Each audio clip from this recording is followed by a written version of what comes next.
All right, we've got a bit of a new setup here.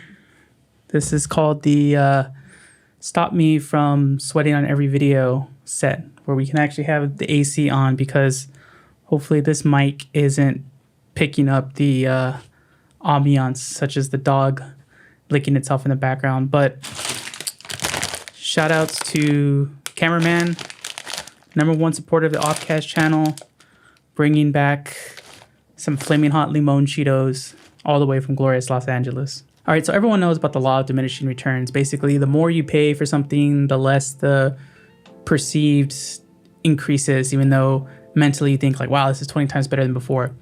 And I think this is best exemplified by like video production equipment. Like the more you spend on it, the less the gaps in quality increase go. But also there's this weird thing with production equipment where the more expensive the equipment, like the more like knowledge you need to invest in it, the more options there are, the more features you need to figure out how to use. So you basically got to spend more time to, learn how to use it properly. Like I just got a tripod here, and almost every other tripod, you take it out the box, put the camera on, no problem. But this one, you needed to like configure it and calibrate it and, make sure all these measurements were exact before you could use it. And I was like, wow, this one is way more expensive. Why is there more work to set it up? But basically, when I got my first like real camera, like I thought immediately like, things should be simple. Like it's gonna make me look amazing. It's gonna make all my videos look like crazy good Casey Neistat videos. Like I didn't think about anything of like learning exposure and what f-stop is and shutter speeds and lighting. I didn't know how that all played into making the camera look better. And I started spending a lot of time like learning how those different things work, learning lighting setups, learning how to get the right exposure. But I got to this weird crossroads where like I knew how you should properly do it, but in order to properly do it, you needed to take time to make sure it was set up right. So when I started, shooting more stuff at home, like I would spend all this time to, get the exposure right, basically. But then I thought about it, I was like, wow, this looks great. But if I had to do this outside, like when I was vlogging, like it would take forever. Like it would take forever to do. And then it made me think like I'm spending so much time just getting this lighting and stuff right. Sometimes you get everything set up and you're kind of burnt out. Like you don't have the energy to do the video, or you kind of maybe dread sometimes writing the next script because you're like, oh man, I got to set this shot up and I got to light it like this. So in a sense, doing things right can get in the way of your creativity. And the other thing too is, all this content lives on YouTube and YouTube compresses it. And when you encode it, you can compress it. Like no matter how hard you try, like no one's going to see the quality and effort you put into it unless you give them the original file or whatever. And you're not going to get any ad revenue from that. So it really begs a question, like, are we trying too hard with these cameras, with these state-of-the-art cameras that have so much technology in them? Like, are we putting too much effort into learning every manual setting and make sure to getting it perfect and just right? Like, is it good enough just setting things to auto and letting things, basically let the chips fall where they may? So that's what we're going to take a look at in this video. We're going to compare a couple different cameras, and we're going to basically compare, doing it right and setting it to auto. And, are we basically trying too hard with these cameras these days?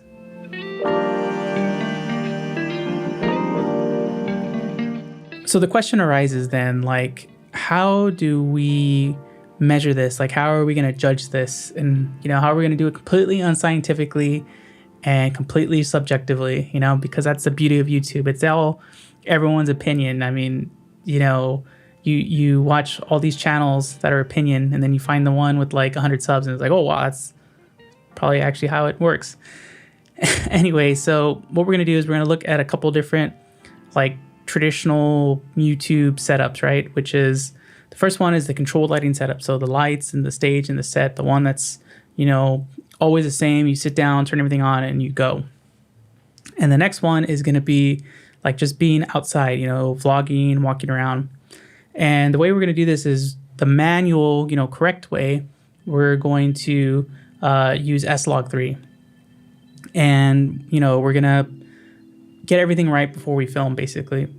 And then the, automatic way, we're going to use S-Cinetone. And we're going to use two different cameras. We're going to use the FX6, which I'm talking on right now. And then we're going to use the Sony a7S III, both updated to the latest firmware.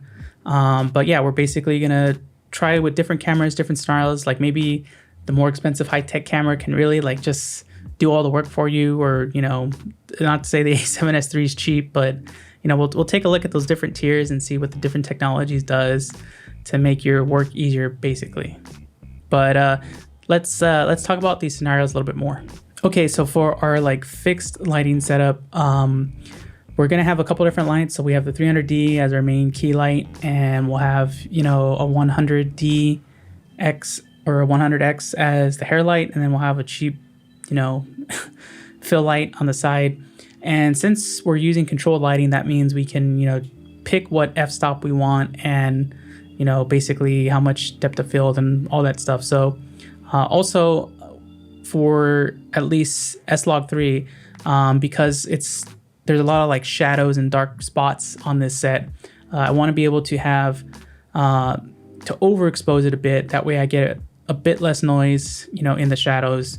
For the automatic mode, like I said, what we're going to do is we're going to again go to S-Cinetone, but I have to put myself in the mindset of someone who, like, if you're just using automatic, right, you're not necessarily going to know how to adjust your lighting and stuff like that. You're not going to use light meters.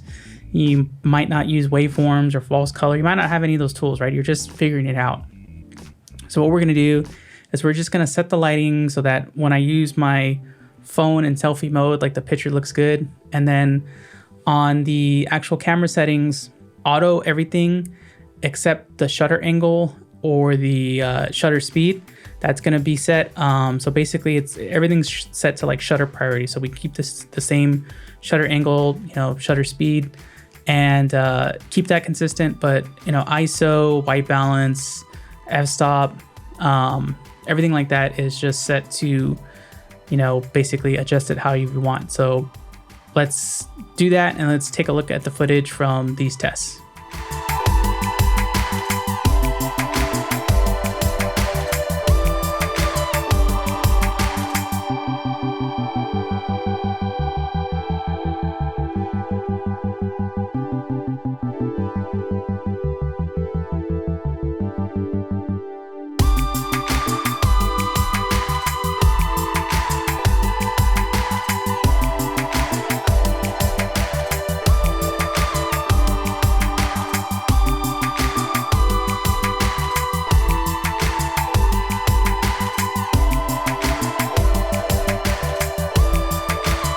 All right, so for our outside tests, I'm just gonna follow around my subject here.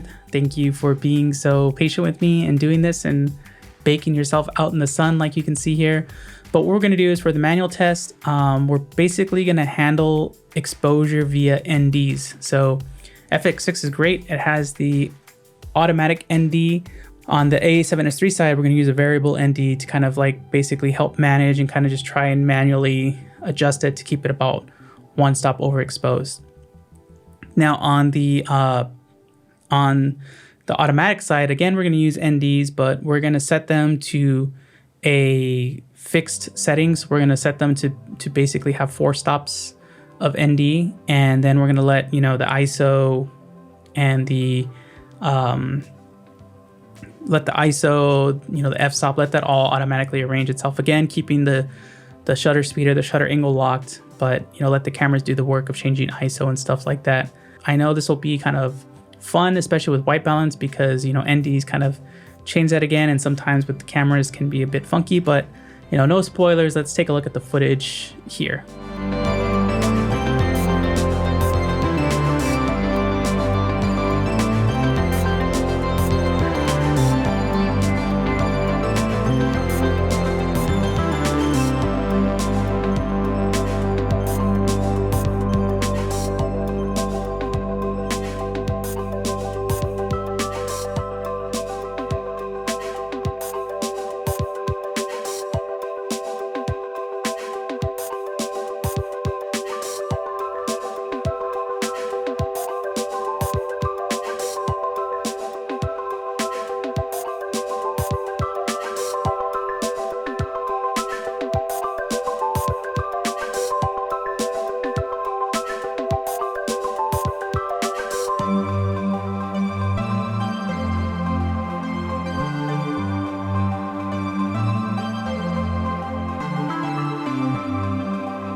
Okay, so the next thing is that, the footage. What did we do to the footage? Because like no matter what, because we're using S-Cinetone, that's definitely not going to be as flexible as S-Log3, and you can always make S-Log3 look better than, S-Cinetone if you put the time into it. The way I graded it, I kept it really simple. Like I just did like a simple conversion LUT to, S709.